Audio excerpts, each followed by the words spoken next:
Hello and welcome back. I am Damien with Project Omnia, and today I'm here to watch and react to Dr. Stone episode 12.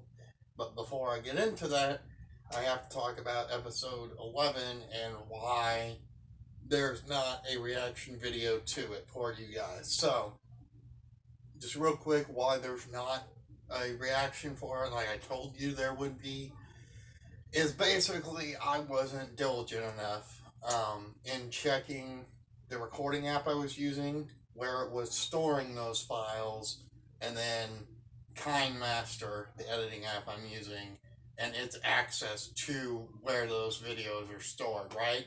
So basically, no matter where it was stored, even if it was a folder that at one point KindMaster had access to, the moment I would have the recordings go into that folder, KindMaster could no longer access that folder suddenly. Um, so what I had to do is you can export right from that app, but when I export, it just creates a duplicate of the file, and I could do that to KindMaster, but then I was doubling my internal storage that was being used for one reaction video, and that's not counting the episode, which I would need for reference footage downloaded, or editing it, and then the exported product, which is always a larger file than the raw footage. So no matter what, I didn't have the storage, and I recorded with that application. So in the end, I just couldn't use it. There was no way for me to use it, right? So, and I know, like, you just think, well, I have to save it on Drive. I don't know if any of you know this, but apparently, at least on phones, when you send something to Google Drive, it goes against the internal data storage for that app. So it's still on your internal storage, except now it's on there twice. Like, that's just, no, that's stupid. So it wouldn't subvert the problem for me. In fact, it would only make it worse, right? So that is why there's no episode 11 reaction. I know it sucks, guys, and I'm sorry, but it's not there. Now, on to episode 11 and what happened in it. Got to make glass, which was really cool. Had to get quartz sand for that. And that's all about expanding. Basically, the laboratory was what that was coming down to the most. But it still needed, ultimately, to make the penicillin, right? And in the process, though, you learn that Suika is nearsighted, right? And so they make her glasses. Basically, that's kind of how Senku shows off the greatness of science to this little girl, right? And she gets to see clearly for the first time, and that's really awesome. Like, I kind of talked about it, and you guys, of course, didn't get to see that, but like, we really take for granted a lot of our senses, especially something as big as sight. Um, and this little girl, her sight has been poor, at least as far as we know, since she was born, right? So, that was a really great moment to see. We also learned that Kenro, now we don't know if he's near or far sighted, but he also has the fuzzy illness or whatever they called it.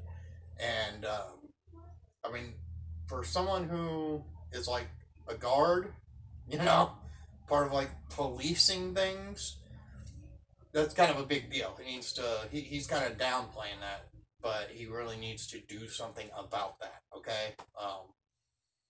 I can understand why not. I'm someone who doesn't like to get help if I don't feel I have to, and a lot of times, me saying, "Oh, help is necessary," is it's not an easy task to get me to accept that as the reality. So, like, I can get where Kenro's coming from, but he's got to fix that. Um, and then, so they created a glass blowing furnace, right? Well, they created a glass blower in a glass burning furnace. Um, and Senku and Chrome, they're not glass blowers. Well, Senku, of course, realizes a craftsman would be like perfect for this. So Chrome goes and literally kidnaps this old ass man from the village named Kasuke, and he is, of course, the craftsman of the village. And Senku, also being in the noggin, understands, when you're skilled at something, you can't watch other people fail at it and then not interject yourself, right? So basically, he just has this old man stand around, watch him and Chrome failing epically, and it takes almost no time at all for this old man to take over. And so now he's the craftsman for our nation of science, right? And of course, we also had some training going on between Kohaku, Ginro, and Kinro.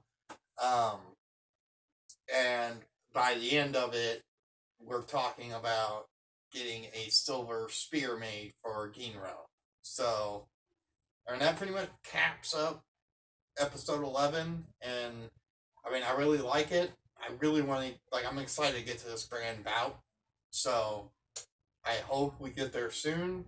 But at the same time, like I said, I mean, every time one of these episodes ends, I'm extremely happy with what I just watched. So, I think overall, I'm probably going to love episode 12, right? To begin now. この補正木みてえのが銀になんのか。やべえ、植物の根っこだと思ってたぜ。Like some sort of plant root? What?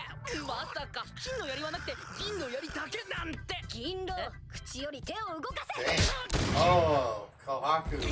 Shut your mouth. でもよ、危険度マックスのお宝素材ゲットに必要なもんでね。Yeah. Damn, look at how shiny that is. 1ミリもありがたがられる筋合いはねえよ。 Yo, Mark. の仕事はチームの護衛だ。Oh, okay. ねねで槍は前に構えながら歩け。 Just having a blast. この銀の槍はセンサーだ。そのために作ってやったんだよ。 Huh. It's gonna be the end. Wouldn't you know it, I'm right. I am gonna pause this episode though, so it doesn't start the next one. And that was a great episode, I mean, we tackled quite a few things there. First of all, main premise was just we need to get sulfuric acid. Period. End of story. And it's gonna be like the hardest thing to get.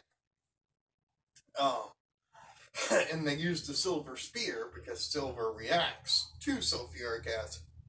So, not too shocking that Senku last episode was willing to make Ginro his silver spear. But we found out a lot about Chrome. I mean, Chrome's got a lot of resolve, and he was able to. I definitely agreed with him that he, it would have actually made more sense for Senku to stay behind. Like, if you were talking about one of the two science minds needs to stay behind, Senku would have been the smarter one. Because, first of all, you don't know how well Chrome's going to retain all the information, right? That he would have been given. It's much more likely that he would have been able to retain the information just for the stuff about the gas masks and the sulfuric acid, right? Than 2 million years of information that you would be learning on the spot. And on top of it, just someone who actually knows that stuff as intimately as Senku, it's always going to be better than someone who just has the knowledge of how those things came into existence, right? So, I think there's a huge disconnect there, and Chrome, in his own way, kind of pointed that out, right? And I thought that was great.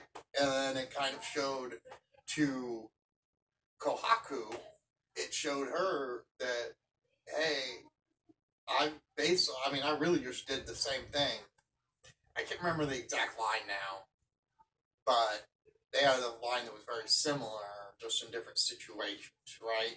For Chrome, it was talking to Senku about not being a part of any plan that involves my friend dying, even if it's just the potential for him to die.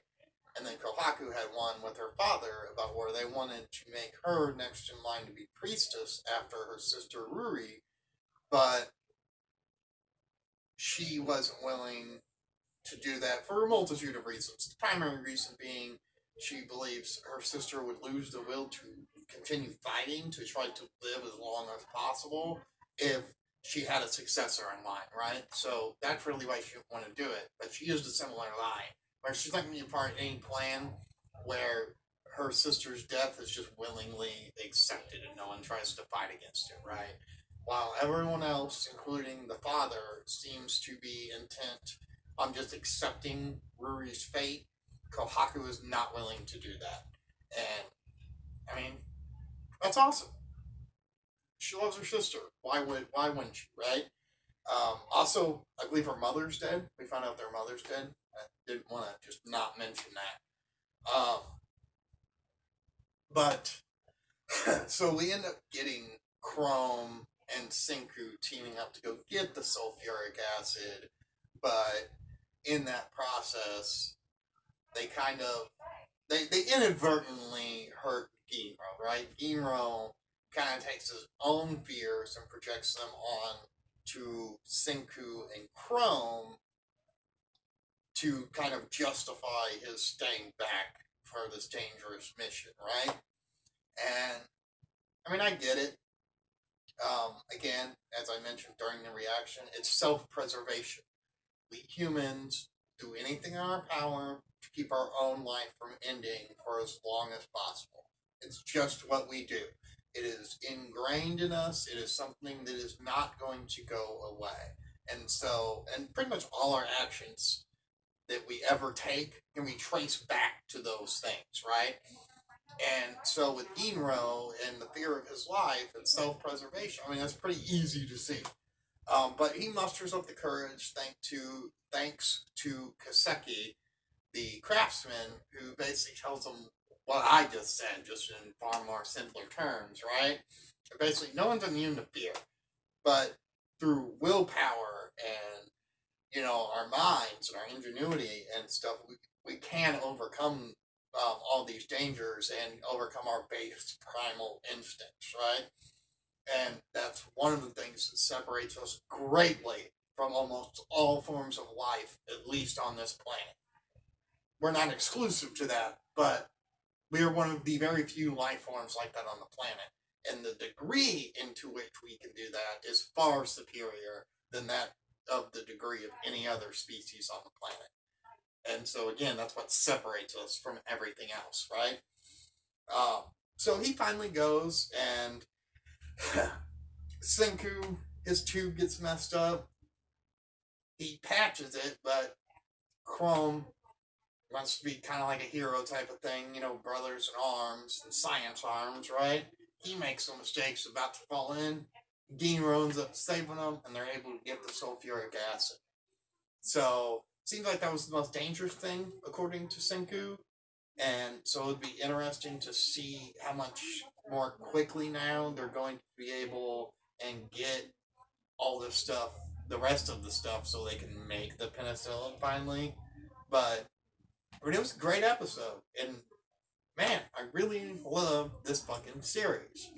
But that's going to be it for me, guys. If you like this reaction, be sure to leave a like, comment, and subscribe if you're brand new, and I will see you in the next video. Peace.